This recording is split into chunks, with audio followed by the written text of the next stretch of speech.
Before we start today's video, check out our merch shop, linked in the description down below. Use code Ahsoka in all caps to get $7 off your order. May the Force be with you, and enjoy the vid. Hello there. This is where the fun begins. What's up guys, unofficial Star Wars here. Hope you're all doing well, and in this video we have a new reveal and tease for the REY spin-off movie that was announced last year at Star Wars Celebration. We of course are gonna go ahead and hop right on into it. After almost 5 years, the Star Wars saga is finally heading back to the big screen, and it's looking very promising this time around because, as we all know, there's been a lot of ups and downs for Star Wars movies since The Rise of Skywalker in 2019. Lucasfilm has a few promising films in the pipeline, but there's one in particular that will present as a historical shift for the franchise. The currently untitled Star Wars sequel starring Daisy Ridley. Ridley will reprise her role once again as Rey Skywalker, this time around set within another sequel set sometime 15 years after her last appearance in Star Wars The Rise of Skywalker, as she looks to take on and rebuild the Jedi Order.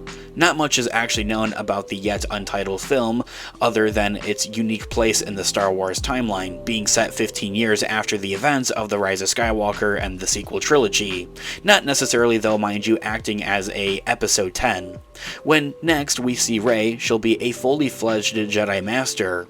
She might even be teaching an all-new class of Jedi hopefuls in the ways of the Force. If all goes to plan, the film could further the downright radical ideas that the sequel trilogy had first introduced, but that won't be the only interesting development with this movie. Lucasfilm's Rey movie will be helmed by Oscar-winning filmmaker Sharmeen Obaid-Chinoy. She's also the first woman and the first person of color to direct a Star Wars film, and it's not a responsibility that she takes very lightly.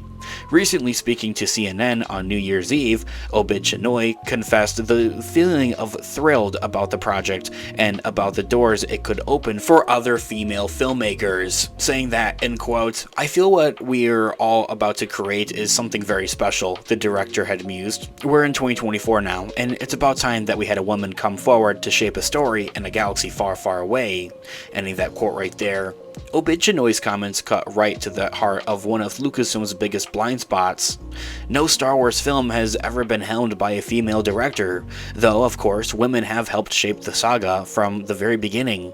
Star Wars couldn't be what it is today without the editor, Marcia Lucas, or screenwriters like Gloria Katz and Leia Beckett. Lucasfilm President Kathleen Kennedy, not to mention, has also been shaping and shepherding the company and the overall franchise for years at this point, whether you like it or not. To say the least though, however, there hasn't been this much of a leadership when it comes to actually directing a Star Wars film.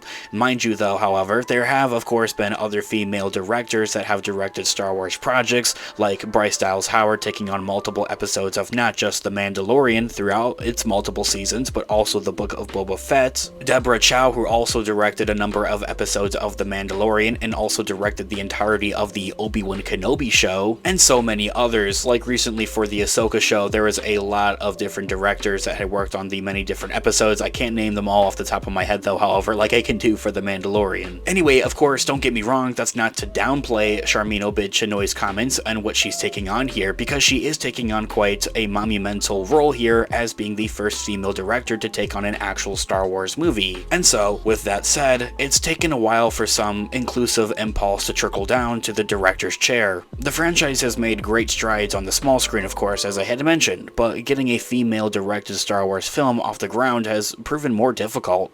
For what it's worth, that seems to be the case across the board. Recently, according to a new report by USC and Berg's Inclusion Initiative, female directors are still struggling to score the same high-profile opportunities as their male counterparts. It really seems to be all about that opportunity at the end of the day. And so I think that's something very much that we all have something to look forward to with when it comes to the Rey Star Wars movie, or spin-off movie, the untitled Rey movie. And so I think it is very much exciting to hear about and get a little bit of an insight here, reveals and teases for what we may anticipate to see here with the Rey untitled Star Wars movie thus far, but but we all have to come to face at the end of the day. It is all about actually getting the work done, making an intriguing and really good story, and also being able to direct a really good film at the end of the day. And I really do believe that's exactly what Charmaine Obaid-Chinoy is going to be able to pick up here. She has quite a given track record with working with Disney on the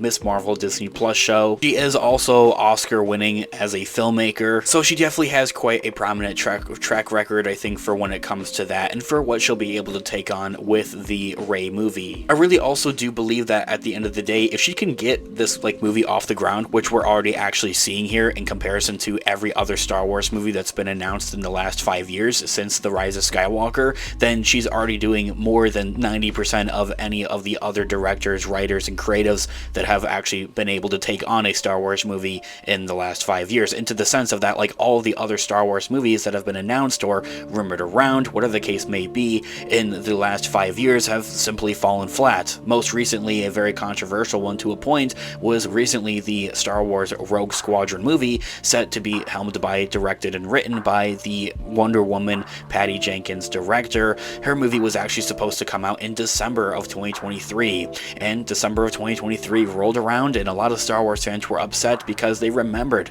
and that it had never actually happened. Although, of course, as I had mentioned, I would love to see her come back around and give another go at the Rogue Squadron movie. So seeing the process of how far the Rey Skywalker spin-off movie has already gotten so far, it's said that they're actually in the process of completing the script as of right now, as it was the first iteration or first draft of the script was essentially turned in right around Thanksgiving last year, and the final one is about to be turned in right around nowish, actually, January to February, as they look to begin their filming process later in the year, around the summertime actually, film for around 6 to 9 months, and begin the post-production in 2025 for a late 2025 or 2026 release for the untitled Rey Skywalker movie.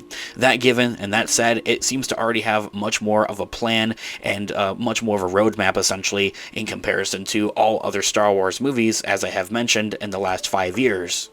Out of the 116 highest grossing films released in the past year of 2023, just 12.1% were helmed by women. That might seem surprising, as 2023 was the year of the highly visible female-led stories, but the success of films like Barbie has proven to be the exception, while the industry's efforts to diversify film sets remains performative at best. Lucasfilm is just one of the many studios behind that curve. That's not meant to absolve the company, but to illustrate how much the industry as a whole still needs to improve. Hopefully, Obaid-Chinoy's upcoming REY movie will help change things for the better, but Hollywood still has a long way to go before female-directed films aren't such a novelty. And so, this year all being said, and this year all in mind, guys, I would love to hear all of your thoughts and opinions in the comment section down below. What are you guys looking forward to seeing most within the future of the franchise, the Star Wars franchise, in the next coming years, and especially with the REY movie? Let me know all of your thoughts and opinions in the comment section down below. Thanks so much for watching today's video. Of course, this has been an official Star Wars. I'll catch you guys in the next one. Have a great one. May the Force be with you as always. Peace out.